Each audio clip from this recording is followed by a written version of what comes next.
My dad started a church in the 50s. First of its kind, Pentecostal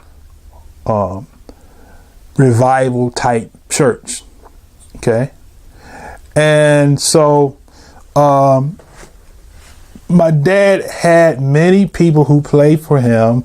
I remember Ernie Davis, the late Ernie Davis, was a musician with my dad. He had my dad attracted a lot of different people because, hey, he was paying people to play for him. So you're always going to have somebody who's going to come play. They don't have to be people that are holy people or consecrated people, but people that are for the dollar will come for that job. So my dad prayed because he was playing the organ and piano for his own ministry. Before he had an organ, it was just a Story and Clark piano. And I don't know if that piano is still at the church there or not, but it was Story and Clark piano. And so make a long story short, I'm trying to get to the meat of the thing. He prayed for a musician, right? And so we were all sitting around the table. We're living in a little community called Riley's Neck. My dad had a little organ about this big with probably about 15 keys on it. I'm exaggerating. It was more, probably about 30 keys.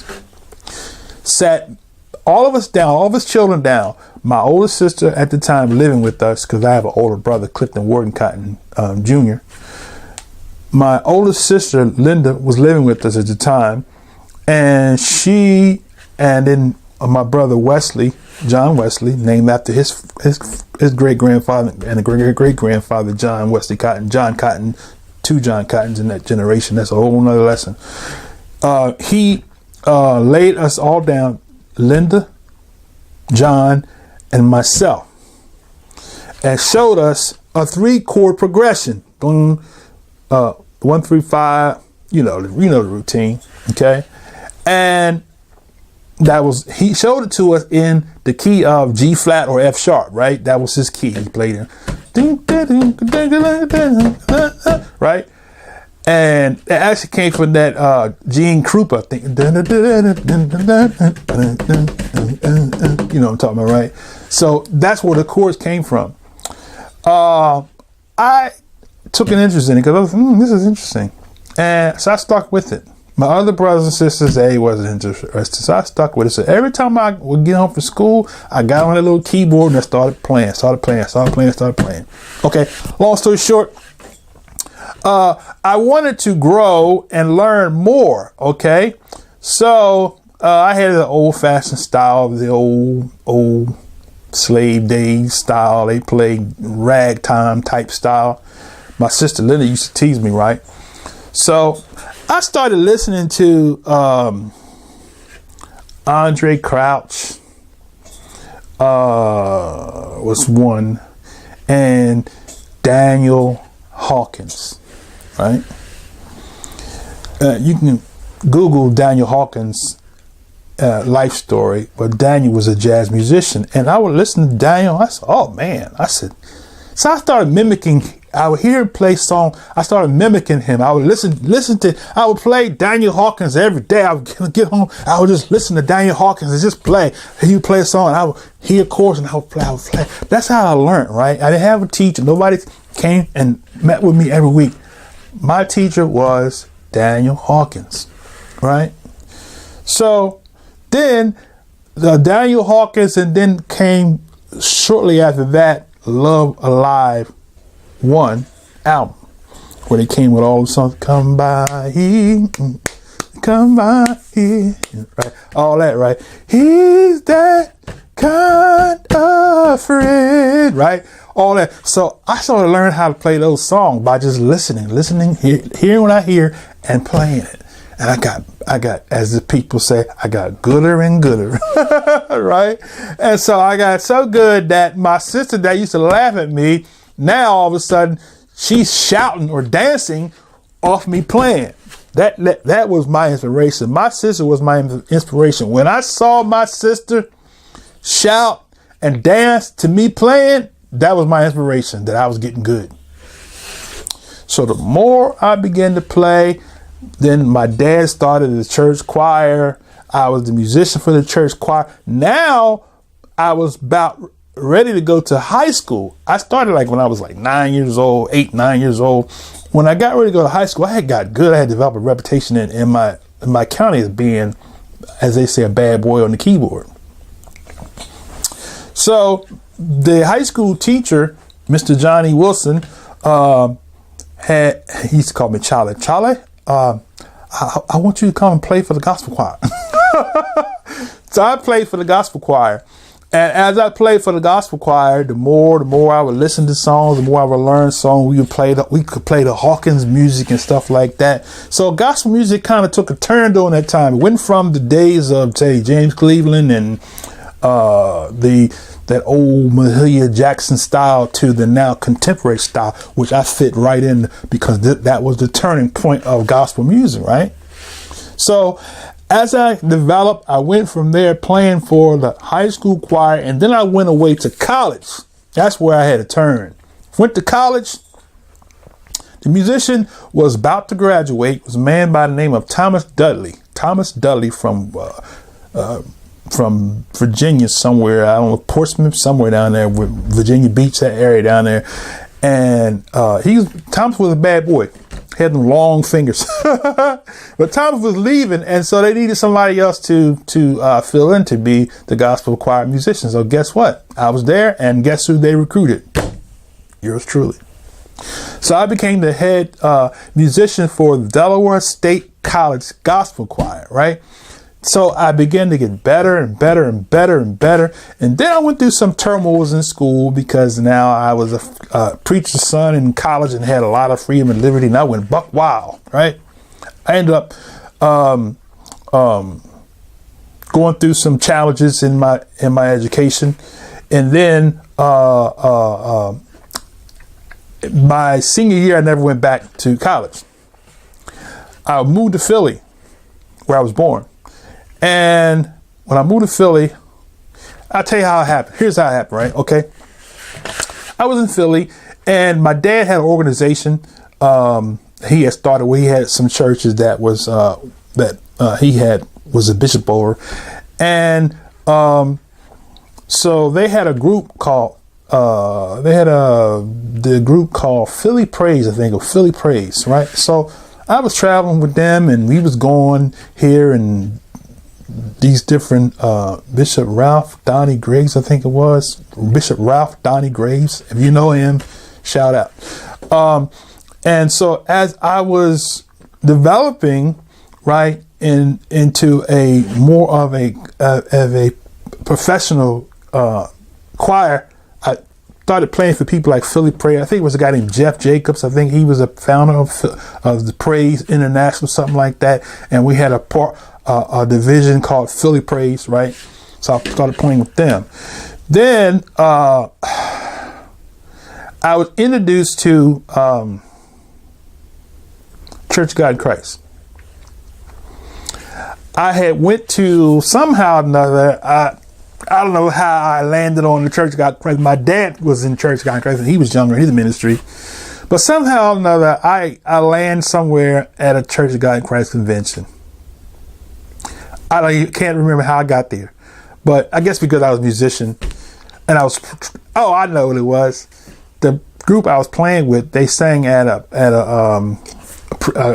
what they call, they used to have the convocation pre-musical, and it was this choir from North Philly called Fellowship Tabernacle Choir. I mean, they had about 200 people. It was a large choir, and they could sing. And after hearing it, I was like, I said, I want to be a part of that church. That's a bad choir. I could see myself playing with them. So it was a person that was singing with them, and she was from New York, and she happened to move to Philly. Was going through. They had a play or something like that, Gospel at Colonus, and so I'm giving a whole lot of history here. So they had a play called Gospel at Colonus, and her name was Carolyn White. And Carolyn, could blow.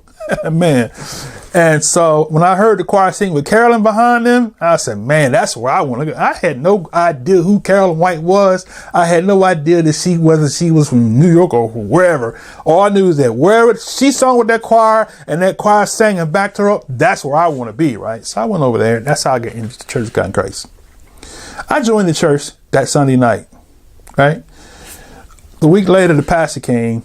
I met the pastor after I joined the church. I joined the church because simply for one reason, that choir was bad, right? So there, I began to develop a little more. I began to learn the Church of God in Christ style, right? And so shortly after that, I had left. I met this girl who I thought was the love of my life, and she was Church of God in Christ. She was a member of Mother Oakley's church, right? Went to Mother Oakley's. We got together, and she left Mother Oakley. I left from Fellowship Tabernacle and went to another son of the Church of God in Christ, which was they called him T.A. Mason, right? Tracy Andre Mason, right? Was Second Chronicles Church of God in Christ, and I think he changed the name to Deliverance Tabernacle. And I think I was instrumental in that name change, but that's a whole another lesson. And he's somewhere in Virginia, somewhere now. Shout out to him. And so that was the beginning. And through that, I met this brother named Willie Tyrone Phillips. They call him Brother Willie. Willie could direct a choir. Boy, he could make a baby sing. And so now we had went to Memphis, because I was like, oh, we in Church of God in Christ. He was like, show you, man, what you're part of, right? Let's go to the convocation. So I went to Memphis, and when I went to Memphis, Tennessee, this was back in like 1990 or 1989, 88, something like that, because my father was still living on this time. Went to Memphis, Tennessee, and saw the late Dr. Mattie Moss Clark. And she was no joke. Mother had control with the choir. She was a musician expertise, right? And so I immediately fell in love with Dr. Mattie Moss Clark, and I said, I want to be under her tutorship, right? So I went and introduced myself to her. You know, all the people now, I'm a nobody. So I go down there, and Willie with me, and he introduced me. This is Minister Cotton. I was minister during those days. And she looked at me and said, glad to have you on the choir. Now take your seat. She said, nice to have you in the choir. Take your seat. He was trying to put a plug in for me. He's a musician, this, that, no, and have your seat, right? So that was the beginning. So I met Dr. Mattie Moss Clark in Memphis, Tennessee in like 1988. And so I watched her and watched how she directed and watched how she had control. And I was like, this is the kind of woman I want to be under, because she's going to take me to another level with my music career, right? Because that was where I was focusing on, my music career, right? So it was 1989, the year before my father died. I was going to move to Detroit, Michigan.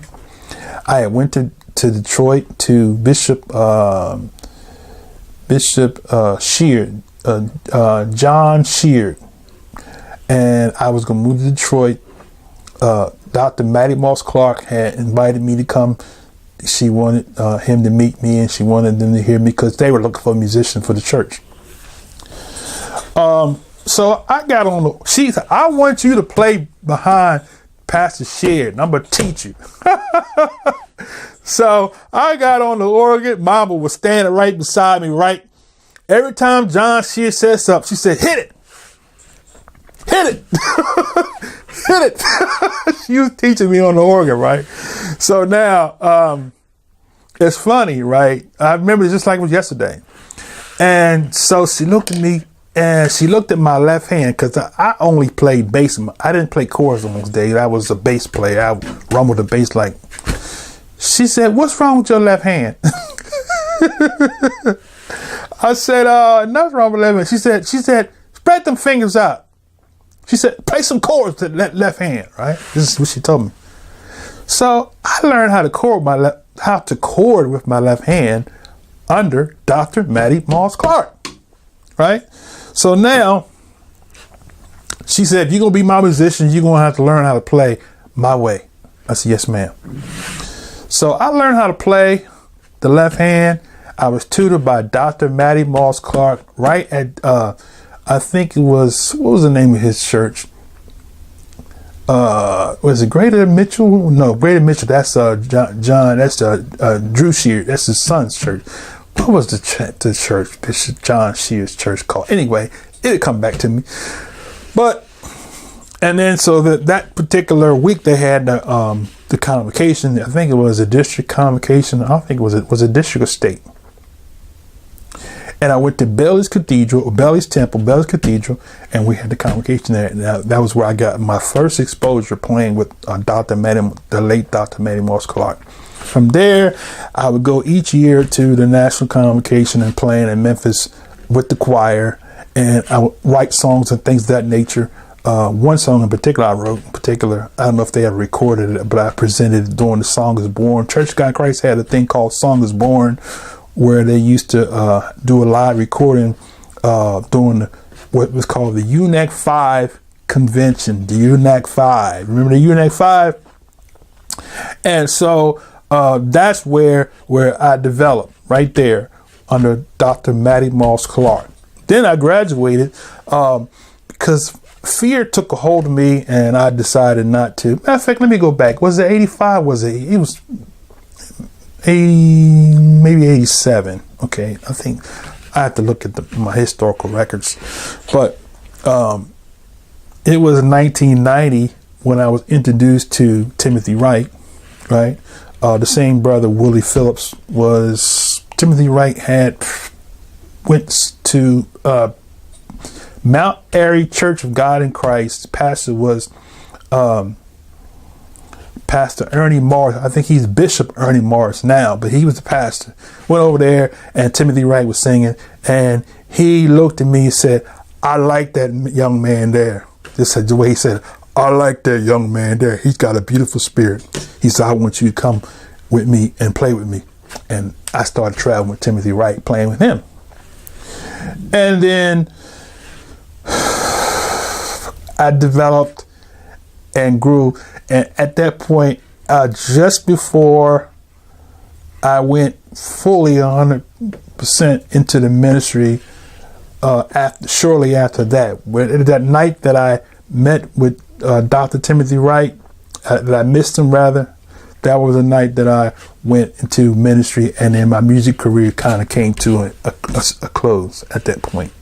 And that's my musical history, and I want to give praise to all the people that were instrumental in inspiring me in my music career. Thomas Whitfield was definitely one. I later on came into exposure to him, and he's been a great asset to my music career, my music ministry.